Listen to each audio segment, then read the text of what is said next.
ആ പാലസിൻ്റെ പേര് Ben രാഘോഷ് historic palace എന്നാണ്. വാഹനങ്ങൾ ഈ ഒരു ബിൽഡിങ്ങിൻ്റെ പുറത്തായിട്ടുള്ള ഗ്രൗണ്ടിൽ നിർത്തിയിട്ട ശേഷം നടന്നിട്ട് വേണം നമുക്ക് ഈ ഒരു പാലസിൻ്റെ അകത്തേക്ക് കടക്കാൻ. ഇതൊരുപാട് പഴക്കമുള്ളൊരു ബിൽഡിംഗ് ആണ്. ഇതുപോലെ ഒരുപാട് ബിൽഡിങ്ങുകൾ ഈ ഒരു മലമുകളിലുണ്ട്. അതിലൊട്ടുമിക്ക ബിൽഡിങ്ങുകളും തകർന്നു പോയിട്ടുണ്ട്.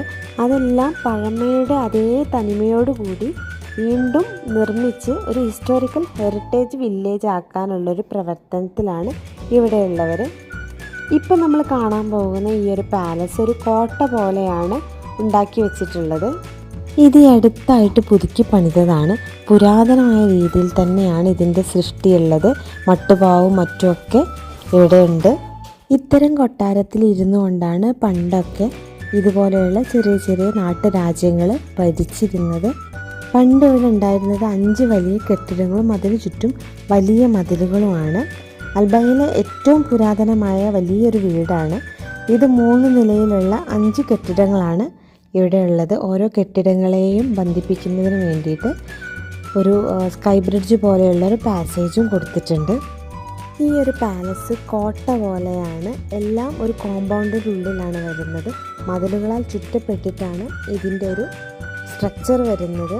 ഓരോ ബിൽഡിങ്ങുകളും ഒന്നിനോട് കണക്റ്റായിട്ടാണ് കിടക്കുന്നത്. അതുമാത്രമല്ല, ഇത് പണിത് വെച്ചിരിക്കുന്നത് കരിങ്കല്ല് കൊണ്ടാണ്. ഈ ഒരു കരിങ്കല്ല് പല ഷേപ്പിലും പല സൈസിലുമുള്ള കല്ലുകൾ അടുക്കി ഒരേ രീതിയിൽ ചിട്ടപ്പെടുത്തിയിട്ടാണ് ഈ ഒരു കോട്ട നിർമ്മിച്ചിട്ടുള്ളത്. ഇതിൻ്റെ വാതിലുകളും ജനലുകളും എല്ലാം വുഡിലെ കൊത്തുപണികൾ കൊണ്ട് തീർത്ത് വെച്ചതാണ്. ഏതൊരു ജനലും വാതിലും എടുത്തു കഴിഞ്ഞാലും അതിലെല്ലാം കൊത്തുപണികളുണ്ട്. ഇനി നമ്മൾ ഈ ഒരു പാലസിൻ്റെ വേറൊരു ഭാഗത്താണുള്ളത്.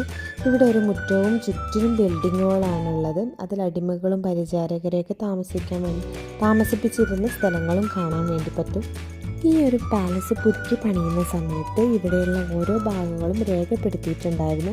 അതിൽ നിന്നാണ് ഇവിടെ വലിയ വലിയ ഹാളുകളും ഫാമിലി മജ്ലിസും ലൈബ്രറി, ആയുധപ്പുര, പള്ളി, വലിയ അടുക്കള, കുളിപ്പുരകൾ, പരിചാരക റൂമുകളും അടിമകളൊക്കെ താമസിച്ചിരുന്ന റൂമുകളും കുതിരകളെ കെട്ടിവെച്ചിരുന്ന കുതിരലായം പോലെയുള്ള കാര്യങ്ങൾ, അതുപോലെ ഗസ്റ്റൊക്കെ വരുന്ന സമയത്ത് ഗസ്റ്റ് ഹൗസ്, അവർക്ക് താമസിക്കുന്നതിന് വേണ്ടിയിട്ടുള്ള ഗസ്റ്റ് ഹൗസ്, ചെറിയ കുട്ടികൾക്ക് വേണ്ടിയിട്ടുള്ള ദുർഗുണ പാഠശാല,